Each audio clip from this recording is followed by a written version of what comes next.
कोविड-19 और उससे जैसे दूसरे वायरस से बचाव के लिए तैयार हुआ anti viral coating. Hong Kong university के साइंसदानों ने किया तैयार। 10 साल की मेहनत के बाद तैयार हुआ MAP-1 नामी एंटी वायरल कोटिंग। माहिरीन के मुताबिक 90 दिनों तक बैक्टीरिया को नहीं होने देगा असरअंदाज। एलिवेटर बटन और रेलिंग पर किया कोटिंग का कामयाब तजुर्बा। सूखने के बाद भी MP-1 बैक्टीरिया, वायरस और अंडों को लेकर कर सकता है खत्म। कोरोना के सबब नहीं दिख रही है रमजान की रवायती चहल पहल। अफगानिस्तान की राजधानी काबुल में ज़्यादातर दुकानें हैं बंद। कोरोना का फैलाव रोकने के लिए हुकूमत ने लॉकडाउन की मुद्दत में 2 हफ्ते की तौसी करने का ऐलान किया है। सिक्योरिटी एहलकार लगातार लोगों से घरों में रहने की अपील कर रहे हैं। अफगानिस्तान में अब तक 1400 के करीब कोरोना के मामले सामने आ चुके हैं, जबकि 47 अफराद जाँ भंग हुए हैं। इंडोनेशिया में फंसे सयाहों की घर वापसी हुई मुश्किल। जून से कबल अपने मुल्कों को नहीं लौट सकेंगे सयाह। गुज़िश्ता 1 माह से जनूबी अफ्रीका के कई सयाह बाली में फंसे हुए हैं। कोरोना के सबब हुकूमत ने अंदरूनी मुल्क फ़िज़ाई, भारी और ज़मीनी सफ़र पर आयद की है पाबंदी। गाड़ियों की नकलो हरकत पर नज़र रखने के लिए कायम किए गए हैं चेक पॉइंट। जकार्ता और दीगर शहरों में रहने वाले लोग रमज़ान के मौके पर अपने घरों को जाते हैं। इंडोनेशिया में कोरोना से अब तक 689 अफराद जाँ भंग हो चुके हैं, जबकि तकरीबन 8,25,000 लोग इससे मुतासिर हैं।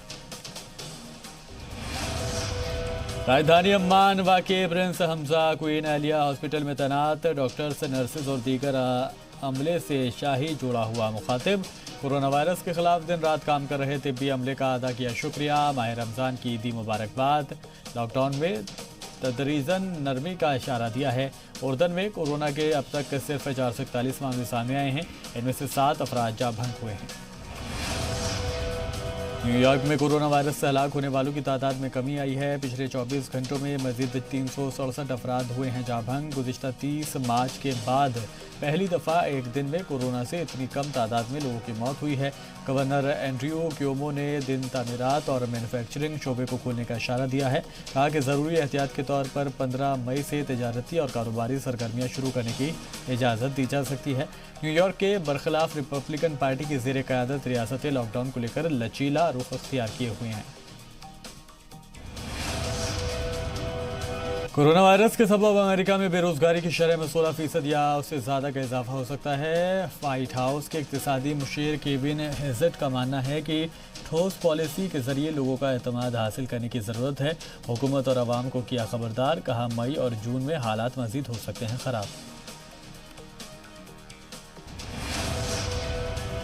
इजराइल में लॉकडाउन में मजीद नरमी का ऐलान। कुछ और कारोबारी इदारों को खोलने की दी गई इजाज़त। स्कूलों के भी खुले जाने पर हो रही है गौर खौज। शॉपिंग मॉल और मार्केट में महदूद एंट्री दी जाएगी इजाज़त। फुटपाथ पर दुकान लगने वालों को भी हुकूमत के खिलाफ एहतजाज हुआ है।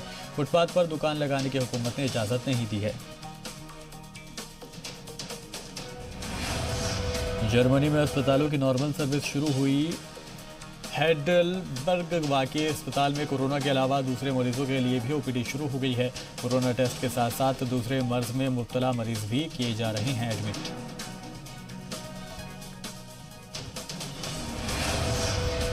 इजरायली वज़ीर आज़म बेंयामिन नेतन्याहू इस बात को लेकर पुरएतमाद हैं कि मगरबी किनारे पर इजरायली कब्जे के हवाले से अमेरिका मुकम्मल हिमायत करेगा।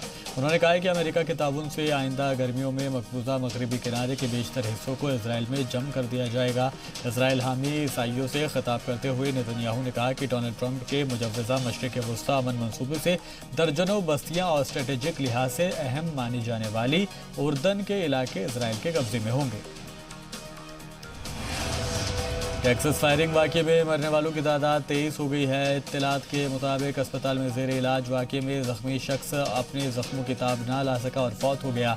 अस्पताल के डॉक्टरों की तकरीबन 9 महीने ज़ेर इलाज रहने के बाद मरीज़ ज़ख्मों के बिल आखिर फौत हो गया।